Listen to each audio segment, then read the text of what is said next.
Bienvenue à vous, fidèles téléspectateurs qui nous suivez de par le monde. Parlons Jeunesse Magazine, votre émission du moment. Alors nous allons profiter pour cette occasion du mois de mars à souhaiter aussi à toutes les femmes du monde une bonne fête de la femme, parce que en étant femme aussi, je ne peux pas quand même m'empêcher à souhaiter à toutes les filles, à toutes les femmes, cette bonne fête du mois de la femme. Alors rapidement, nous allons passer à notre sujet d'aujourd'hui. Nous allons parler de l'autopromotion de la jeunesse avec la Fondation Gédéon et Lino, qui est avec nous aujourd'hui. À la tête, M. Gédéon et Lino lui-même, il va se présenter. Bonjour M. Gédéon. Oui, bonjour Madame Marie. Bienvenue sur Parlons Jeunesse Magazine. Merci. Vous allez nous dire, vous êtes qui à la Fondation Gédéon et Lino? En fait, nous sommes initiateurs de la Fondation Gédéon et Lino Ngoï, mais nous sommes aussi accompagnés de notre cofondateur qui est à ma droite. Il va se présenter lui-même bientôt. Donc, nous sommes initiateurs. Ok, merci. Bienvenue, monsieur. Vous pouvez nous dire votre nom et votre rôle à la Fondation? Merci beaucoup, madame. Je réponds au nom de monsieur Mécha Kaoumba. Je suis cofondateur, mais aussi j'assume une lourde charge. Dans cette fondation, je suis chargé des communications dans cette fondation. Voilà, je veux revenir à M. Gédéon, vu que vous êtes la tête de la fondation. Vous pouvez nous dire c'est quoi Fogène, quels sont vos objectifs? Fogène, c'est une structure qui est chargée pour faire la promotion de la jeunesse. Oui.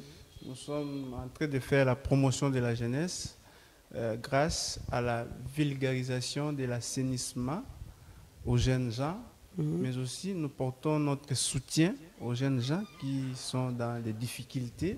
En d'autres termes, nous disons, nous sommes au soutien des faibles, mais aussi nous faisons aussi notre vulgarisation à travers l'agriculture aux jeunes gens dans la communauté. Voilà, vous avez parlé de la promotion de la jeunesse. Je veux savoir vraiment, vous, la Fondation Gédéon et Lino, vous êtes basé dans quel domaine? En fait, nous sommes dans le domaine de l'assainissement, mais aussi de l'agriculture aux jeunes gens. Seulement l'assainissement et l'agriculture, ou c'est la jeunesse en général, comme en parlant jeunesse? Donc, la jeunesse en général, nous encadrons aussi les jeunes gens dans les secteurs de football, on est là. Mais aussi ceux qui sont dans des conditions difficiles, nous portons quand même notre soutien à ces jeunes gens. Oui, et c'est depuis quand la Fondation Gédéon?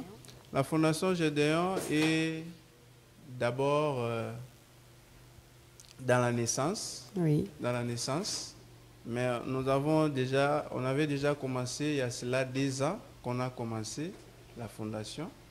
Et cela n'est pas encore fini. Nous sommes toujours dans la procédure pour légaliser certaines choses. Donc, vous êtes encore débutant, je peux dire. Oui, on est débutant. Nous sommes en train de constater qu'il y a une multiplication des fondations actuellement. Est-ce que c'est dû, peut-être, vous avez des objectifs lucratifs ou quoi? Non, non. Notre fondation a un but non lucre. Donc, nous sommes là, on se bat. Donc, nous avons à penser seulement à la jeunesse. Qu'est-ce qu'il faut faire pour la jeunesse? Avez-vous déjà des partenaires? Pas encore. Nous n'avons qu'un seul partenaire, qui est Dieu. Donc, Dieu qui est derrière nous, ce qui est devant nous, nous sommes derrière lui. Donc, on se bat toujours. Mais à la connaissance, les fondations, quand vous allez peut-être soutenir les jeunes, donc vous avez quand même des moyens consistants qui vous permettent à réaliser toutes vos activités.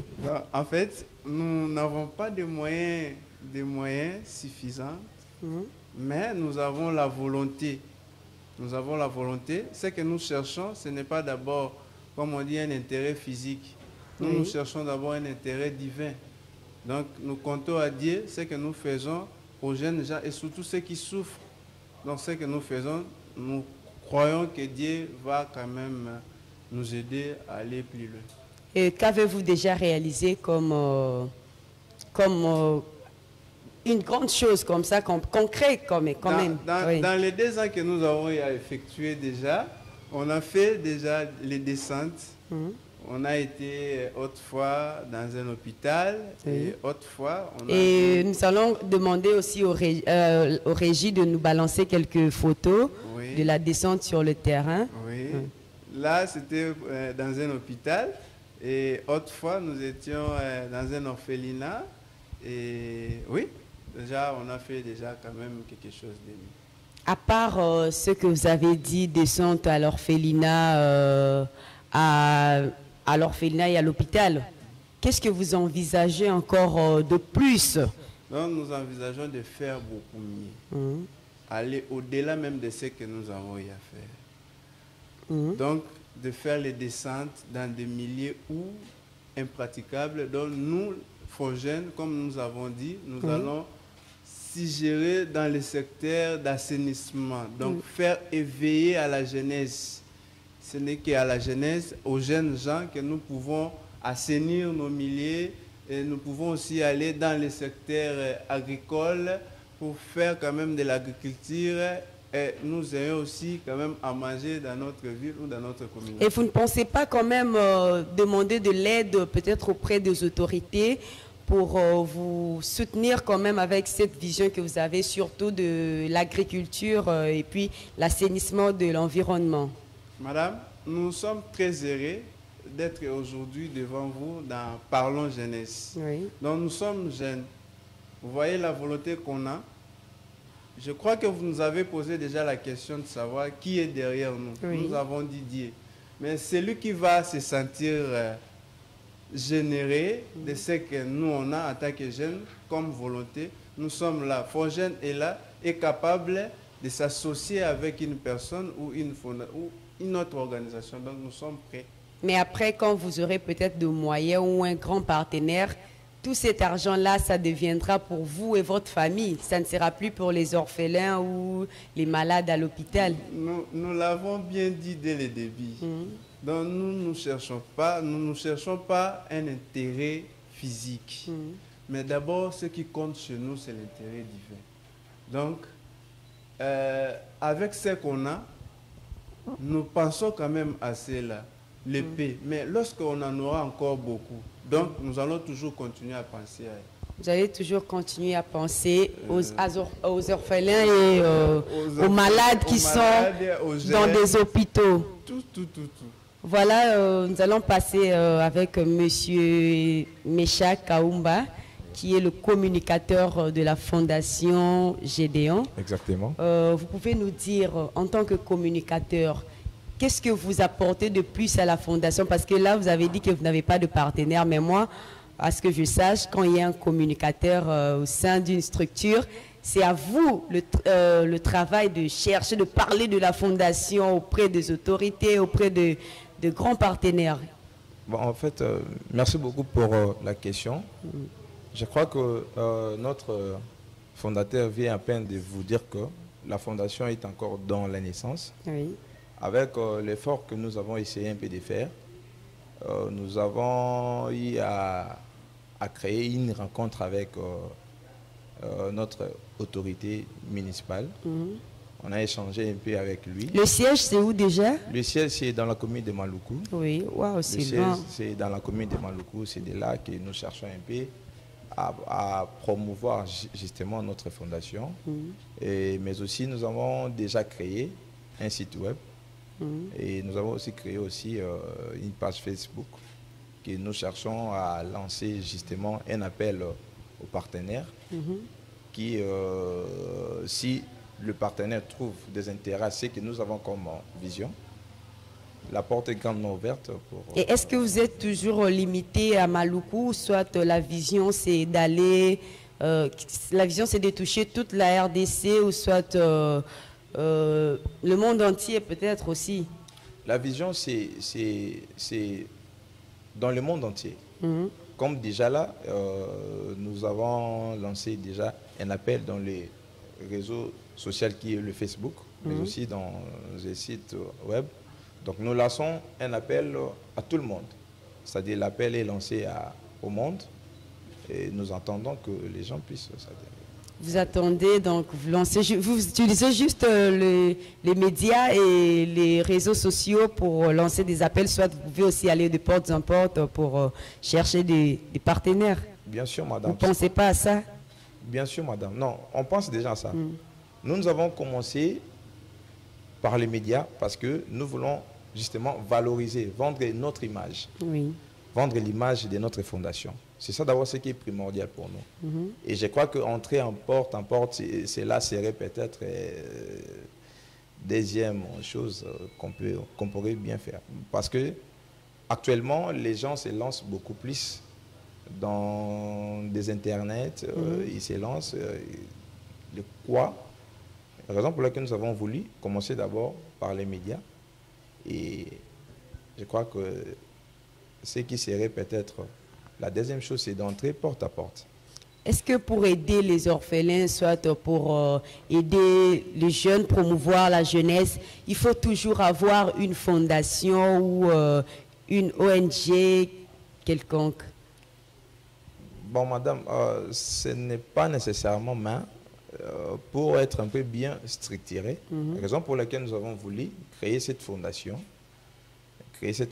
pour que nous soyons légaux avec la loi, disons. Avec les papiers. Avec les papiers. Mais individuellement, comme ça, vous ne pouvez pas descendre sur le terrain. Vous devez toujours venir au nom d'une fondation. Individuellement, oui. Individuellement, oui.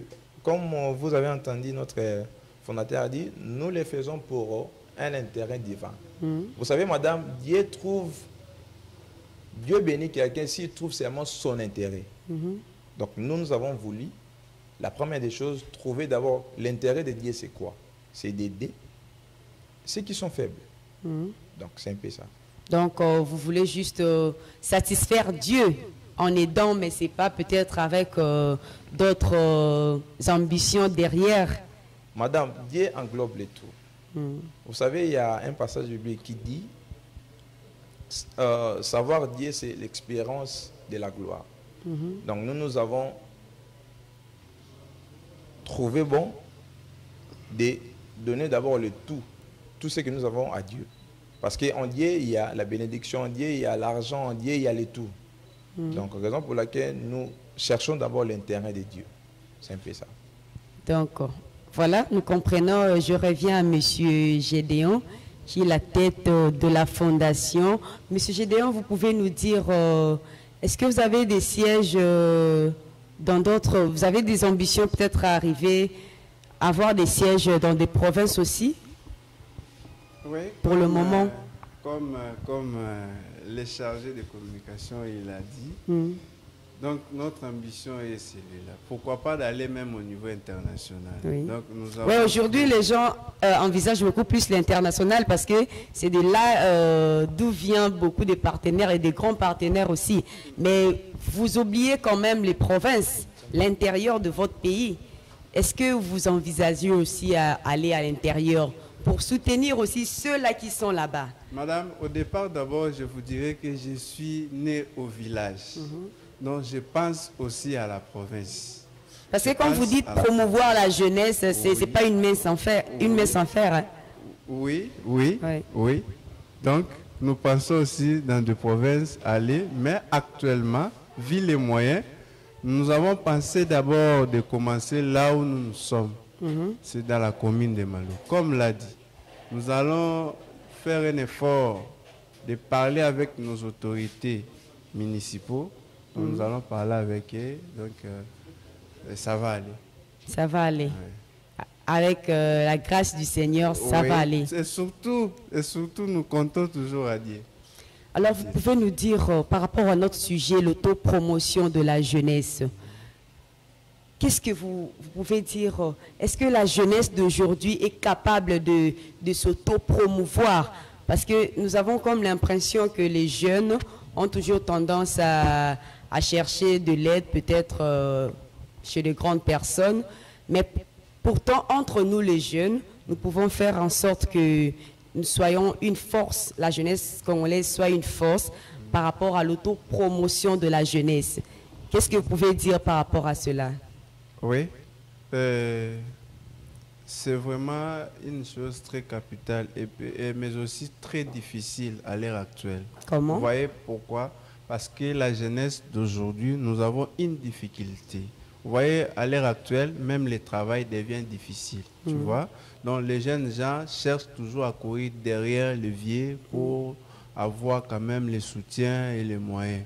Mais c'est aussi capable, comme je l'ai dit si tôt, que nous, les jeunes aussi, nous avons aussi la possibilité, avec l'aide du Seigneur, de s'autoproclamer, comme vous avez dit, et d'aller de l'avant. Il y a un problème de travail, mais quand même, l'entrepreneuriat existe aussi. Oui. Vous pouvez créer quelque chose et à partir de cela, ça va vous permettre de soutenir aussi les autres. Oui, madame, c'est ce que nous disons, non? Vous voyez, c'est un problème. On peut faire un tour dans la plupart des universités aujourd'hui. Vous verrez, les étudiants ou les étudiantes ont toujours tendance de dire, si j'ai fini mes études, je dois travailler. Oui. Personne n'a une idée que si j'ai fini, je peux créer mon entreprise pour faire travailler les autres. Mais nous, en étant jeunes, de la Fogène, nous pensons à cela. Fogène ne va pas seulement se limiter de cela, mais nous allons aussi créer pour faire fonctionner les jeunes gens-là qui sont dans des difficultés. Donc, nous allons les faire. Et qu'est-ce que vous avez déjà créé comme un business parce que là, vous m'avez dit que vous n'avez pas de partenaire. Donc, bon, là, je crois que vous avez quelque chose qui vous fait rentrer de l'argent pour soutenir les orphelins et les malades. Privé, ce n'est pas intéressant de le dire devant la télé. Oui. Mais nous en avons déjà. Mais vous aidez quand même la jeunesse aussi à devenir entrepreneur. Oui. Oui. Comment? À travers les idées, à travers la vulgarisation, c'est-à-dire dans des conseils, on leur donne des conseils, comment il faut faire. Vous voyez, nous là, moi j'ai fini en droit, mais j'ai fini aussi en psychologie et sciences de l'éducation, j'ai fait l'agrégation, vous voyez. Oui. Mais regarde ce que j'ai fait momentanément. Donc, avec cela aussi, ça me permet de faire certaines choses dans la société. Donc, on leur donne les conseils, on leur fait montrer ce qu'il faut être. Voilà, Monsieur Mecha Kaumba, vous pouvez ajouter quelque chose par rapport à notre sujet, l'autopromotion de la jeunesse. Merci beaucoup, madame. Par rapport à votre question, moi, je voudrais justement paraphraser ce qu'a dit notre fondateur ici. Vous savez, le tout vient par l'idée. Si vous avez l'idée de créativité, vous savez, nous, aujourd'hui, nous sommes basés de créer notre fondation Fogène, qui, cette dernière, va justement permettre aux jeunes de devenir des entrepreneurs. D'ailleurs, nous comptons organiser une conférence par laquelle nous allons inviter les jeunes, les aider, leur montrer le chemin par lequel eux aussi peuvent devenir comme nous. Donc, c'est ça, on peut... Et de là, vous allez inviter des formateurs sur l'entrepreneuriat? Bien sûr, bien sûr, bien sûr. Nous avons eu déjà entré en contact avec 2 entrepreneurs que nous comptons, qui seront parmi des conférenciers, disons. Et vous-même aussi, vous pouvez le faire aussi, parce que vous êtes communicateur. Vous pouvez être conférencier aussi. Mais bien sûr. Vous serez parmi? Oui, bien sûr. Vraiment, c'est un plaisir. L'autopromotion de la jeunesse, vous comprenez que c'est un sujet vraiment très important. La jeunesse doit savoir se prendre en charge. La jeunesse doit savoir se promouvoir à travers diverses activités, à travers l'entrepreneuriat, à travers plein de choses. C'est pas seulement l'entrepreneuriat, il y a la politique, il y a tout l'autopromotion. Et nous parlons Jeunesse Magazine, nous sommes là pour promouvoir la jeunesse, pour aider la jeunesse à aller de l'avant, à faire parler la jeunesse aussi.